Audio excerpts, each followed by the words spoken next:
साहेब, राज्यामध्ये सध्या दोन ठाकरे एकत्र येण्याच्या जोरदार चर्चा आहे. त्याच्यामुळे भाजपमध्ये पण थोडीशी अस्वस्थ तिथे. तुमच्याकडे अजून काही तेवढी अजून प्रतिक्रिया आलेली नाही. दोन ठाकरे एकत्र आले तर मराठी मतांचं एकत्रीकरण होईल. भविष्यामध्ये ही जर युती राहिली तर राज्याच्या राजकारणात मोठा परिणाम होईल असं राजकीय निरीक्षक सांगतात. आपली काय मत?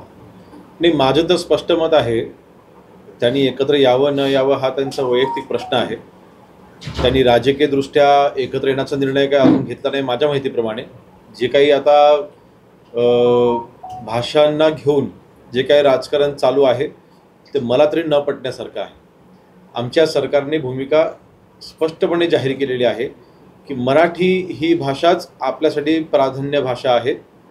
मराठी ही भाषाच कंपल्सरी केली गेलेली आहे, ती अनिवार्य आहे. प्रत्येक शाळेने मराठी भाषा ही शिकवणंच आहे. हिंदी भाषेला कुठलंही आपण कंपल्शन टाकलेलं नाही. हिंदी भाषेची सक्ती आपण कुठेही केलेली नाही. ही वारंवार घोषणा माननीय मुख्यमंत्री महोदयांनी देखील केलेली आहे, माननीय एकनाथ शिंदे साहेबांनी देखील केलेली आहे आणि आमच्या शिक्षण मंत्री दादा भुसे साहेबांनी देखील केलेली आहे. मग नेमकं मोर्चाच्या माध्यमातून मागणी काय आहे हेच आम्हाला अजून कळलं नाही आहे. मग नेमकं मागणी काय आहे?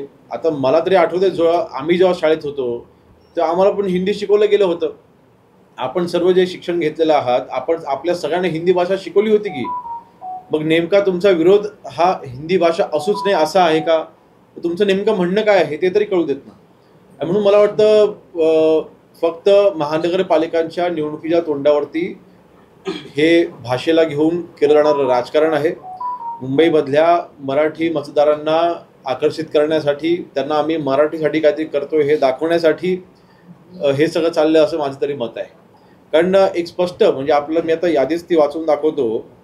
आपल्या संविधानाच्या 8व्या अनुसूचीमध्ये 22 भाषांना परवानगी दिलेली आहे. 22 भाषा ह्या तिथे त्या 8व्या ह्याच्यामध्ये आहेत. त्याच्यामध्ये विशेषतः मराठी भाषा आहे, आपल्या मी राज्यातलं भाषा म्हणतोय, मराठी भाषा आहे, त्याच्यामध्ये हिंदी भाषा आहे, त्याच्यामध्ये संस्कृत भाषा आहे आणि विशेष त्याच्यामध्ये कोकणी भाषा देखील आहे. मग कोणाला हिंदी भाषा नको हवी असेल त्यांनी कोकणी भाषा शिकावी, कोणाला हिंदी भाषा नको हवी असेल त्यांनी संस्कृत शिकावी. आपण कंपल्शन केलेलंच नाही आहे ना. मग हे मोर्चे काढून नेमकं आपण काय साध्य करतोय?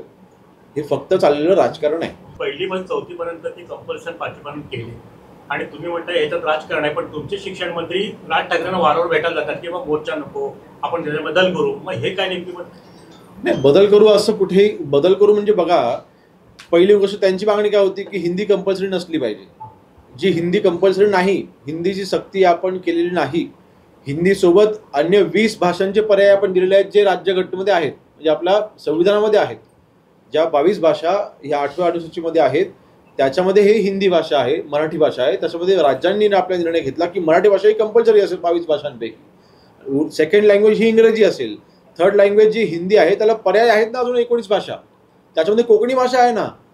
मग मराठी माणसांनी किंवा महाराष्ट्रामधील ज्यांना हिंदी भाषा नको हवी असेल त्यांनी ती कोकणी शिकतील. ज्यांना हिंदी भाषा नको हवी असेल ते संस्कृत शिकतील ना. आम्ही संस्कृत शिकलो, ठीक आहे. आता ते 5वीच्या ऐवजी पहिलीपासून होते. हा जर का बदल तुम्हाला अपेक्षित हवा असेल तर त्याच्यासाठी मोर्चा काढायची गरज काय मला कळत नाही. आणि म्हणून मला वाटतं फक्त हे निवडणुकीच्या तोंडावरती चालत असलेलं राजकारण आहे आणि हे मराठी मतदारांना किंवा मराठी व्यक्तींना हे कळतंय की हे फक्त राजकारणासाठी हे सगळं चाललेलं आहे. महाराष्ट्रामध्ये मराठी भाषाच ही अनिवार्य आहे, हिंदी भाषा ही अनिवार्य आपण केलेली नाही. टाइम्स डिजिटलला लाईक करा, शेअर करा, सबस्क्राईब करा आणि बेल आयकॉन दाबायला विसरू नका. Times digital.